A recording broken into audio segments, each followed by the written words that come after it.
Hi, everyone. Welcome back to another episode of I'm Not Crazy, right?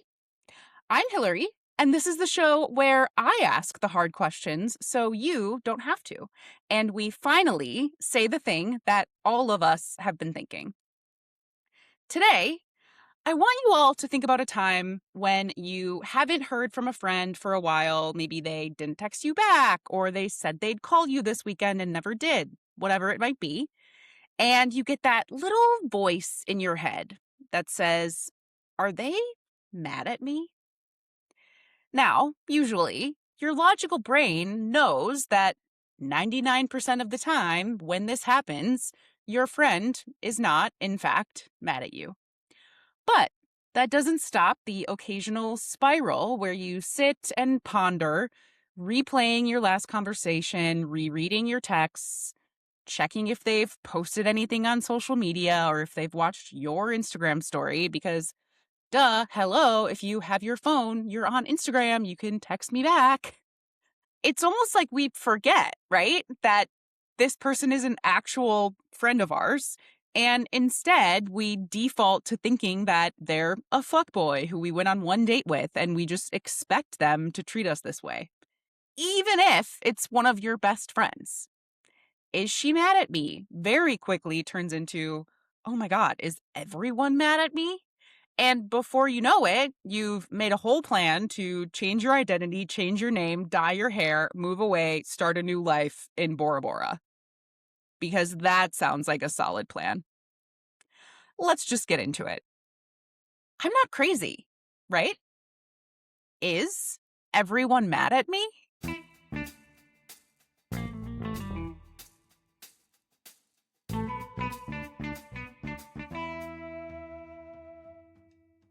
This fear of rejection and automatic jumping to conclusions can come from a number of different places.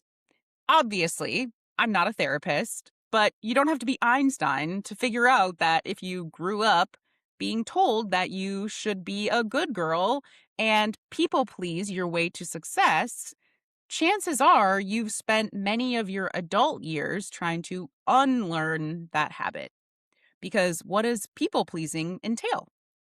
Doing whatever you have to ensure that people don't get mad at you. For me, that friend trauma actually started way back in elementary school. I think it was like second or third grade, and the queen bee in my class had formed a habit of choosing someone to be mad at each week for no apparent reason. Then, after she chose someone, her and all of her minions would shun and bully this person until, if and when, she decided it was someone else's turn in the spotlight. What a fun game, right? So, when my time came, just like that, I was cool one minute and a loser the next for no reason. Talk about that for fear of someone being mad at you for no reason. This was exactly that. Suffice to say, it took me a while to not only identify that moment and clearly the impact it had on me, but then to also try to unlearn it and the reaction to it. And honestly, I still struggle with it sometimes. And I have to remind myself that that was a stupid thing that a little girl was doing to bully other people. And it did not have any reflection on me at all, especially at that age. Kids are awful. But it's wild how sometimes even the smallest things like that can really stay with you. So, why is it so hard not to take everything personally? If someone doesn't text us back, it's so easy to assume that they're mad at you and not just that they're busy. Someone cancels plans. Automatically, they're rejecting you. Or maybe they're just tired. Someone says no to plans that you propose. Are they avoiding you? Or maybe they're just protecting their energy for their own reasons. A friend says that they need some space this weekend. Of course, they're intentionally pulling away from you and not just trying to self regulate or reset. It is so easy to turn silence into a story and assume that we are the main character in someone else's bad day. In episode 1 of the show, which now feels like it was a million years ago, I talked about how hard it can be to choose yourself, partly because of the guilt of worrying what other people will think or that other people will be mad at you for taking the space or time or whatever it is that you need for yourself. So, think about it. If you know that you aren't mad at your friends when you decide to stay home on Friday night or bail on plans and turn on your do not disturb, and the reason for choosing yourself usually, has something to do with you and nothing to do with these other people, then do you see where I'm going with this? Probably has nothing to do with you. And here's the thing. As we talked about in that episode, it is freaking hard to choose yourself. It is, 100%. And it's just as hard to watch someone else do the same thing, especially if it's affecting you in some way. Obviously, you're going to be bummed if someone bails on plans or doesn't text you back. I am not saying that you're not allowed to feel some type of way about that. But just like your boundaries aren't a comment on someone else's worth, their boundaries aren't a comment on your worth. In reality, most people are too busy juggling their own shit and just trying to survive the week without also worrying about being mad at you.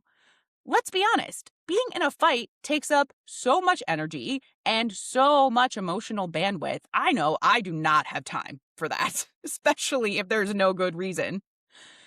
9 times out of 10, the story that we end up spinning in our heads in moments like this is way more dramatic than what's actually going on. And what's actually going on is that your friend is not ignoring you. They're just living their lives without you in the room, just like you're living yours.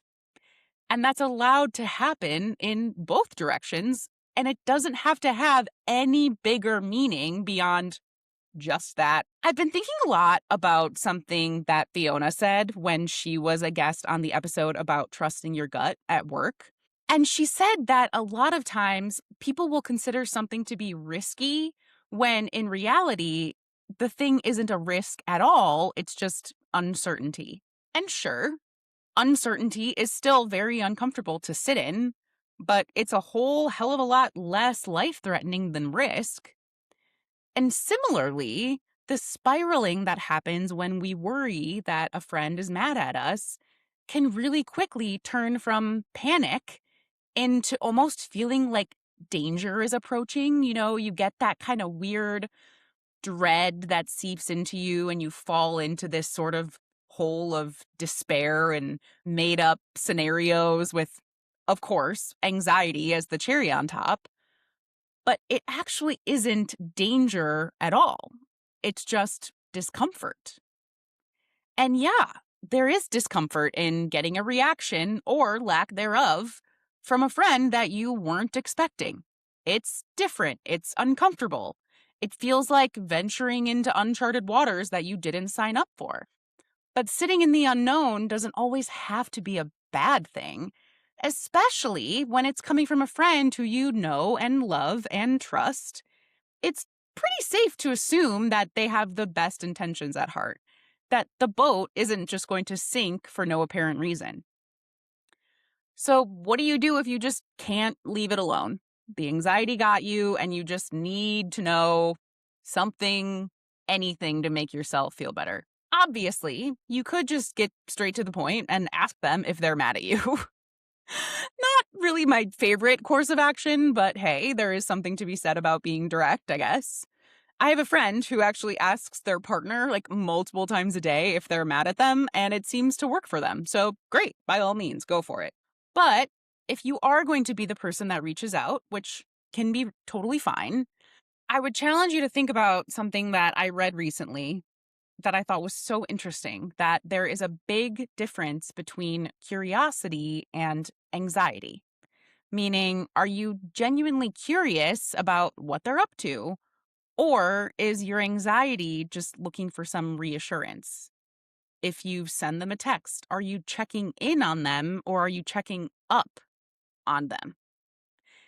And reading that kind of blew my mind because I think there are times, right, when we all struggle to tell the difference between the two. And the interesting part is that if you're the one sending a text or making a call like that, it can feel totally innocent. Checking in and checking up are one and the same. You're like, I just want to reach out to this friend and like make sure they're okay, make sure we're okay. So you're going to kind of test the waters a little bit. But as many of us probably know, if you've ever been on the receiving end of one of those texts or calls, I would be willing to bet that you could tell immediately which side it was leaning. I think it's kind of important in situations like that to remember that the person that you're reaching out to is not in the same headspace right now as you are when you are wanting that reassurance, that validation, whatever it is. There's a good chance that that other person, especially given that they've kind of gone silent or needed some space or needed some time, they're going through something right now. And there is a chance that getting a text like that can be read in a very different way in their current headspace than what you intended it. And I mean, I'll be honest, I've had to have conversations in the past with friends where I've had to say, I understand that you probably mean well when you send a text that maybe you think it comes across as checking in on me, but if I'm not in a good place right now, I'm going to read it as if you are checking up on me. And it can come across as almost accusatory sometimes because it's like, oh, now I'm a bad friend because I'm not texting you back as fast as I should be, or I've made you feel some type of way and now I feel bad. And if I'm already not in a good place or I'm really stressed or whatever might be going on my end, that's adding even more to my plate. And that's not going to help either of us when I'm already in this heightened state. So I would say a good rule of thumb is to think a little bit about what state the other person might be in at the same time, because it's so easy to feel kind of selfish, right? In moments like that, where you're like, I just need some validation, some reassurance that everything is okay. But sometimes your validation can end up making the other person feel worse, to be very blunt. But that's what we're here for, right? If someone's telling you that they need a little bit of time or a little bit of space, it's not a bad thing to give that to them because they're probably asking for it for a reason. And yeah, of course, there is nothing wrong with giving your friend some reassurance if you can tell that they need it in the moment. No one should have to feel insecure in their friendships. But if it happens again and again and again, and you feel like you're always repeating yourself, or you have to convince the person that you're fine and your friendship is fine and everything's fine, it can kind of get old after a while. Maybe then being mad at you won't be fake. I'm totally kidding. I don't think that that's what happened, but you never know. I think that we can probably all just be better about giving each other and ourselves some grace in situations like this. Choosing yourself does not mean that you are actively not choosing someone else, just like someone else choosing themselves does not mean that they are actively not choosing you. And sometimes it really can be as simple as that. If you're someone who gets this anxiety really easily, maybe you try giving it a few more hours than usual before you assign a meaning to your friend's silence that probably means nothing. Or if you're someone who has a friend who gets this kind of anxiety really easily, maybe consider letting them know if you're going to be unreachable for like an entire day so that they don't have to spiral and think about it when it really is nothing. At the end of the day, honesty is the best policy. And respectfully, other people's boundaries and their self care really do have nothing to do with you. So, no, everyone is not mad at you. I promise. Thanks for listening to another episode of I'm Not Crazy, right? If this episode hit home, share it with a friend who needs to hear it. And if you've got a hard question that I should ask so you don't have to, send it my way.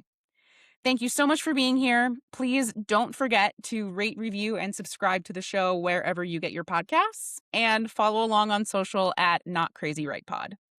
You're not crazy, and you never were. I'll see you next week.